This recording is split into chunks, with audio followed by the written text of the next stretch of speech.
Welcome back to the second half of Our City this week, where I'm pleased to be joined by Miss Marjorie Cuccinello, who is the corporate nurse at Del Air Nursing Home. Marjorie, welcome to the show. Thank you. Thank you. Tell me a little bit about yourself. You're an RN, or what's your... Yes, I am a registered nurse. I've been in long-term care for, I guess, about 15 years now.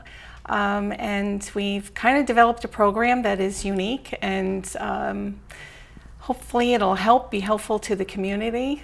And the program you're referring to is a Heart Start program. It's Heart Smart. Heart Smart Yes. program. Yes. Okay. They didn't give me the right notes. I apologize. That's okay. So Heart Smart program. That's right. So tell me about the Heart Smart program. It's a program that was developed about 2 years ago with a cardiologist in a local community.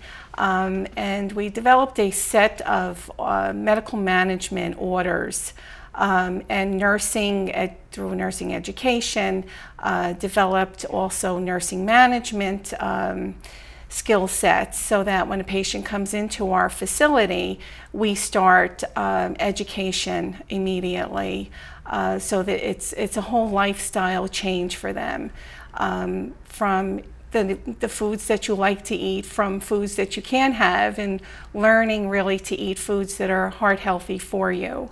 Medications that they learn to manage and understand why they're taking those medications, and also rehab to strengthen them, not to the point where they can get through their daily living activities and be back in the community and hopefully back into the lifestyle that they've had in the past. Now, the people that you see and discuss this Heart Smart program, are they people who have had an episode with their heart? Yes, they have. Okay. They are patients that have been in the hospital, and we are working in tandem with the hospital and their cardiologist, primary care physician, in their medical management in our facilities, so that we can help prevent that rehospitalization. And that's really the goal of the program, is to kind of close that gap and form a continuum of care in providing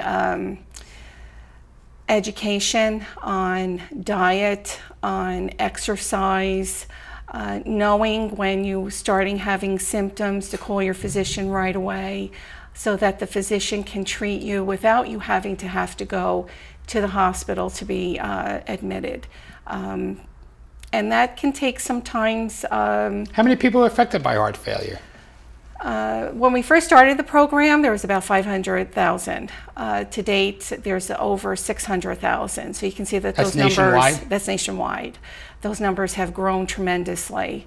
It's the most costly of healthcare in chronic diseases financially to healthcare. How many do you think is strictly diet and food related, or do you think, because that does cause heart disease, right? It does, but it doesn't help it. It doesn't help it. Food, salts, foods that are high in salt, water restriction, fluid restrictions, daily weights are so important. And these are things that we don't do every day, so it's very important for the patient to understand that in going back home.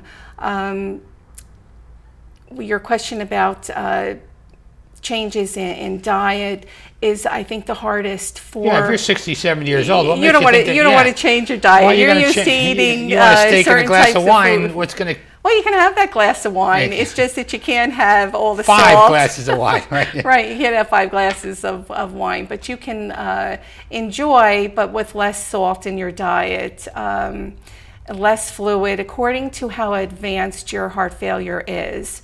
Will depend whether or not the physician would want you to have a fluid restriction.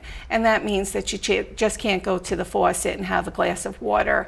So you're actually looking at how much fluid you're taking in every day. But then again, you read that you're supposed to drink 8 glasses of water every day, or whatever that, it depends on what you read, right? Right, again, that's for the healthy person, but the person who's had heart failure, water doesn't work very well with them, and restricting that, and the physician will restrict it from 1,200 cc's of fluid a day really isn't much when we can go and have a glass of water whenever we want.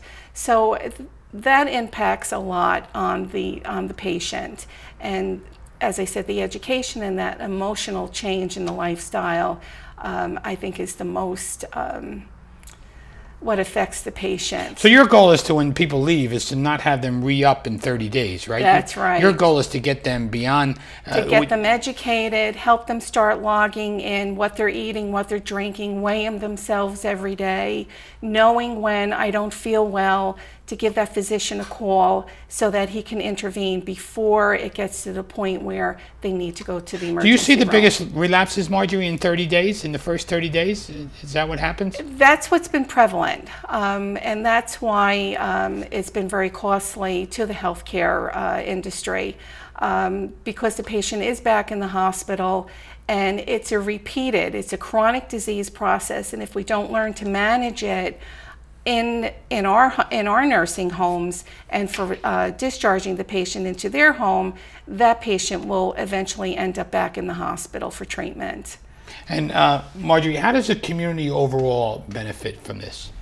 By education. The main thing is education, and helping the patient understand emotionally why they have to change from regular foods that they've been eating, and the importance of watching what they're eating. And that's most crucial for the patient to understand that. And it's the hardest, especially for the caregiver, because the caregiver is there, you know, when they're discharged to home, that has to take care of them, and they want that hot dog, or they want that sandwich that has processed meats on it, and that's not very good for you. So it's, again, I think that's... so the ham and cheese, salami and cheese sandwich... is not going to work. Yeah, it's just not going to work on this, right? Right, yeah. right. And the fried foods. That's correct. And so, how does your program actually work? I mean, do people call you back? Do they...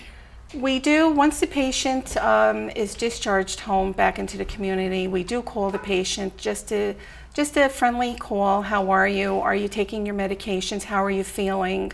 We'll have our nurse educator on the phone call as well, so this way, if they have any additional questions for us, we can certainly answer them for them.